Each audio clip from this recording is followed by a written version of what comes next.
हाँ 10th standard next exercise है 1.4 first सम है without actually performing the long division state whether the following natural numbers will have a terminating decimal expansion or non terminating repeating decimal expansion।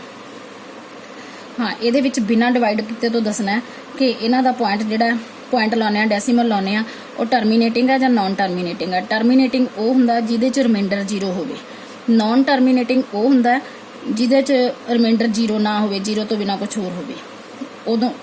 ਉਦੋਂ terminating ਹੋਏਗੀ ਜਦੋਂ denominator 2 ਦੀ power m 5 ਦੀ power m ਚ ਆਏਗਾ, ਜਾਂ 2 ਦੀ ਕੱਲੇ 2 ਦੀ ਪਾਵਰ n ਹੋਏਗੀ, ਜਾਂ ਕੱਲੇ 5 ਦੀ ਪਾਵਰ m ਹੋਏਗੀ, ਤਾਂ ਇਹ ਟਰਮੀਨੇਟਿੰਗ ਆ, ਅਦਰਵਾਈਜ਼ ਇਹ ਨਾਨ ਟਰਮੀਨੇਟਿੰਗ ਆ। ਫਸਟ ਹੈ 13.3125 ਇਹਦੇ ਡਿਨੋਮੀਨੇਟਰ ਦੀ ਫੈਕਟਰਾਈਜੇਸ਼ਨ ਕਰ ਲੈਣੀ ਹੈ। ਫੈਕਟਰਾਈਜੇਸ਼ਨ ਨੂੰ ਪਾਵਰ ਚ ਲਿਖ ਲੈਣਾ। ਇਹਦੇ ਵਿੱਚ 2 ਹੈ ਨਹੀਂ ਸੀ, 2 ਆਪਣੇ ਕੋਲੋਂ ਲਾ ਲੈਣਾ 2 ਦੀ power 0 because the given prime factorization of denominator is in the form 2 ਦੀ ਪਾਵਰ n 5 ਦੀ power m so the given number has a terminating decimal expansion. हाँ ਇਹਦਾ ਸੈਕੰਡ ਹੈ 7/8 ਦੇਖੋ 8 ਦੇ ਜਿਹੜੇ ਬਣ ਰਹੇ ਆ ਉਹ ਕੱਲੇ 2 ਦੀ ਪਾਵਰ ਬਣ ਰਹੀ ਹੈ, ਇੱਥੇ 5 ਦੀ ਪਾਵਰ 0 ਲਾ ਲੈਣੀ ਹੈ।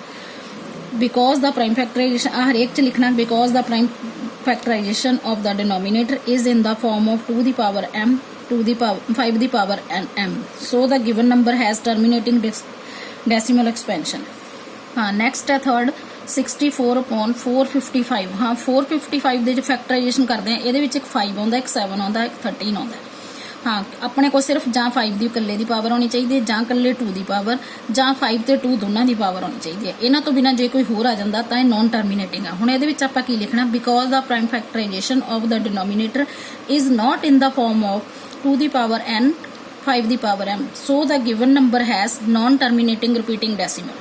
ਬਾਕੀ ਸਮ ਸਾਰੇ ਸੇਮ ਨੇ, ਸਿਰਫ ਇਹਦਾ ਡਿਨੋਮੀਨੇਟਰ ਦਾ ਪ੍ਰਾਈਮ ਫੈਕਟਰਾਈਜੇਸ਼ਨ ਕਰ ਲੈਣਾ। ਜਿਵੇਂ 5th ਦਾ ਹੈਗਾ 343 ਇਹਦਾ ਆਇਆ 7 ਦੀ ਪਾਵਰ 3 ਹਾਂ ਇਹਦੇ ਚ ਵੀ ਬਸ ਉਹੀ ਲਿਖ ਦੇਣਾ ਕਿ because the prime factorization of the denominator is not in the form of 2 ਦੀ ਪਾਵਰ n 5 ਦੀ power n so the given number has non terminating repeating decimal. Next 6th ਵਾਲਾ ਹੈ 23/2 ਦੀ ਪਾਵਰ 3 5 ਦੀ ਪਾਵਰ 2 ਇਹਦੇ ਚ ਆਲਰੇਡੀ ਦਿੱਤੀ ਹੋਈ ਹੈ, ਇਹ ਚ ਫੈਕਟਰ ਬਣਾਉਣ ਦੀ ਲੋੜ ਨਹੀਂ, ਸਿਰਫ ਇਹਨੂੰ ਦੇਖ ਕੇ ਹੀ ਦੱਸ ਦੇਣਾ ਕਿ ਨਾਨ ਟਰਮੀਨੇਟਿੰਗ ਹੈ ਜਾਂ ਟਰਮੀਨੇਟਿੰਗ ਹੈ। ਬਾਕੀ ਸਾਰੇ ਉਹਦੇ ਨਾਲ ਦੇ ਨੇ, ਉਹ ਤੁਸੀਂ ਖੁਦ ਕਰਨੇ ਆ।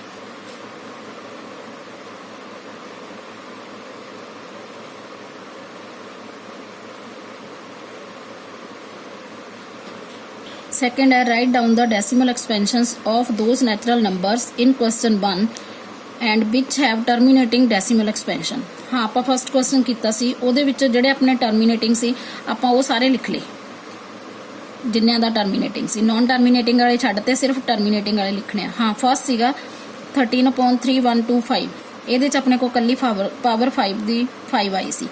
ਆਪਾਂ ਨੀਚੇ ਡੈਸੀਮਲ ਬਣਾਉਣ ਲਈ ਡੈਸੀਮਲ ਤਾਂ ਲਾਉਂਦੇ ਆ ਜੇ ਆਪਣੇ ਕੋਲ ਨੀਚੇ 10 ਹੋਏਗਾ, 100 ਹੋਏਗਾ ਜਾਂ 1000 ਹੋਏਗਾ, ਮਤਲਬ ਕਿ 1 ਦੇ ਨਾਲ 0 ਹੋਣੀਆਂ ਚਾਹੀਦੀਆਂ ਨੇ।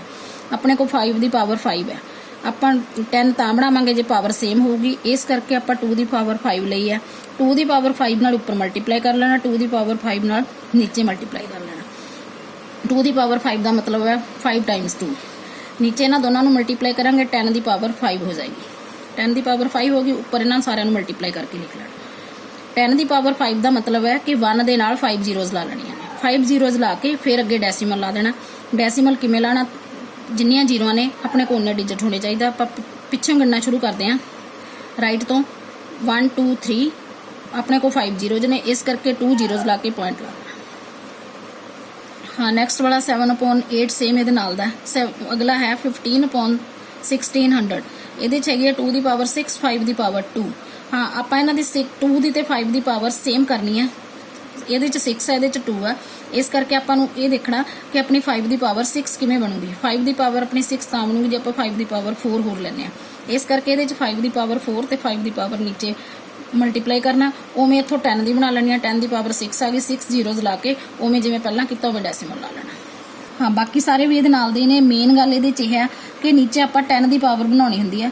ਜੇ 5 ਦੀ ਪਾਵਰ ਪਹਿਲਾਂ ਜ਼ਿਆਦਾ ਹੈਗੀ ਹੈ ਤਾਂ 2 ਦੀ ਪਾਵਰ ਹੋਰ ਲੈ ਕੇ ਉਹਦੇ ਬਰਾਬਰ ਕਰ ਲੈਣੀ ਹੈ। ਜੇ 2 ਦੀ ਪਾਵਰ ਦਿੱਤੀ ਹੈ ਤਾਂ 5 ਦੀ ਲੈ ਕੇ ਬਰਾਬਰ ਕਰ ਲੈਣੀ। ਮਤਲਬ ਕਿ ਇੱਥੇ 10 ਬਣਾਉਣਾ ਦਾ ਦੋਨਾਂ ਦੀ ਪਾਵਰ ਸੇਮ ਕਰਨੀ ਹੁੰਦੀ ਹੈ, ਚਾਹੇ ਉਹ 5 ਹੈ ਚਾਹੇ 2 ਹੈ। ਜਿਹੜਾ ਨਹੀਂ ਹੋਏਗਾ ਉਹ ਲੈ ਕੇ ਉਹਨੂੰ ਅੱਗੇ ਬਣਾ ਲੈਣਾ। The following real numbers have decimal expansion as given below. In each case decimal in each case decide whether they are rational or not. If they are rational and of the form P upon Q, what can you say about the prime factors of Q? हाँ, first है 43.123456789 is terminating. हाँ, ये terminating है। Terminating क्यों है? क्योंकि ये ਆਪਾਂ ਨੂੰ ਪਤਾ ਵੀ ਕਿੰਨੇ ਡਿਜਿਟ ਨੇ, ਆਪਾਂ ਉਨੀਆਂ ਜ਼ੀਰੋ ਲਾ ਸਕਦੇ ਹਾਂ। ਜਦੋਂ ਆਪਾਂ ਪੁਆਇੰਟ ਹਟਾਉਣਾ ਉਨੀਆਂ ਜ਼ੀਰੋ ਲੱਗ ਜਾਣਗੀਆਂ। 10 ਦੀ ਫਾਰਮ ਚ ਆ ਜਾਏਗਾ, 2 ਦੀ ਪਾਵਰ n ਤੇ 5 ਦੀ ਪਾਵਰ m ਚ ਆ ਜਾਏਗਾ। ਇਸ ਕਰਕੇ ਇਹ ਟਰਮੀਨੇਟਿੰਗ ਹੈ। ਸੈਕੰਡ ਵਾਲਾ ਹੈ 0.120 1200 1200 124 times 0, it is non terminating।